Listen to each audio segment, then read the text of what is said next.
आज पोकरण विधानसभा के हमारे जो बीएलए हैं उनका एक दिवसीय प्रशिक्षण रखा गया था।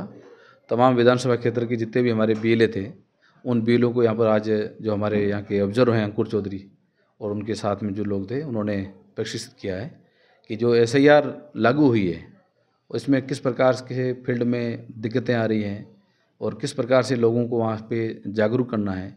क्योंकि कुछ राज्यों में जब एसआईआर हुई तो वहाँ पर हमने देखा कई प्रकार की अलग अलग दिक्कतें भी आई हैं।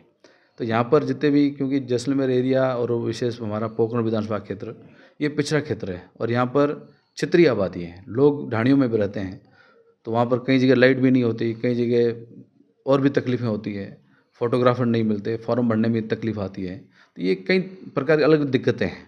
तो यहाँ पर मैं समझता हूँ जो सरकार की तरह से अपने बीएलओ को ये जवाबदारी दी है कि वो जो वहाँ जाएगा 3 बार एक घर में वहाँ पर फॉर्म जमा कराएगा, तो अलग अलग चीज़ें उनको बताई गई हैं और दस्तावेज भी अलग अलग मांगे हैं।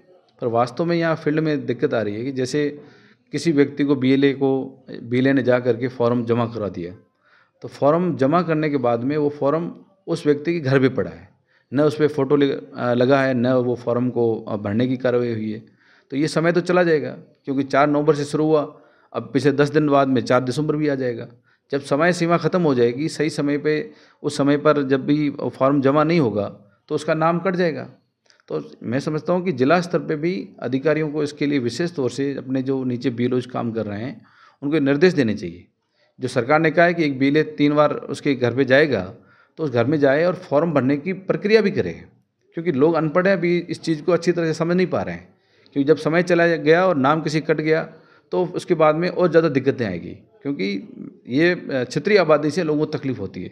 इसलिए विशेष तौर से अधिकारी इस पर जैसलमेर ज़िले में विशेष गौर करें कि वो अपने नीचे जितने भी बीएलओज काम कर रहे हैं बीएलए, उनको ये निर्देश दें कि वो घर घर जाएँ, लोगों के फॉर्म भरने की प्रक्रिया पूरी वहाँ पर करके और फिर वहाँ फॉर्म लेके आए। अन्यथा ये फॉर्म, कई जगह ऐसी भी दिक्कतें आ रही हैं कि लोगों को फॉर्म नहीं मिले हैं, और फॉर्म मिले हैं तो फॉर्म भरने की प्रक्रिया भी उनको पूरा पता नहीं है। तो ये सब चीज़ें मैं समझता हूँ कहीं न कहीं जब हमने अपने लोगों को प्रशिक्षण दिया है, हमारे लोग कई जगह काम भी कर रहे हैं। जैसा कि कहा 70% काम हुआ है, वो ठीक बात है, 70% काम हुआ, पर उसके बाद की जो प्रक्रिया है वो प्रक्रिया भी अपने आप में अहम प्रक्रिया है। वो यदि प्रक्रिया पूरी नहीं होगी तो नाम कट जाएंगे लोगों के। तो मैं समझता हूँ, हम ये नहीं कहते कि एसआईआर नहीं हो, एसआईआर होनी चाहिए, अच्छी बात है। इसमें किसी की लोगों की मृत्यु हो गई या कोई लोग बाहर स्टेट में रहना शुरू हो गए, तो उसमें वो लोग वहाँ अपना रहना चाहते हैं, वोट कटाना चाहते हैं, तो वो सब फिल्टर हो जाएगा, वो अच्छी बात है। पर अधिकारी ये नहीं कि किसी पार्टी के एजेंट बन के काम करे, ये ठीक बात नहीं है। अब आप पार्टियों को बिना बताए वहाँ का बीएलओ हटा रहे हो, तो कहीं न कहीं आप संघ के घेरे में आते हो। कोई यदि बीएलओ सही काम कर रहा था, उसके बाद किसी को तुरंत हटाया गया है, तो कहीं न कहीं आपकी नीयत में खोट है। तो ऐसी भी शिकायतें आ रही है।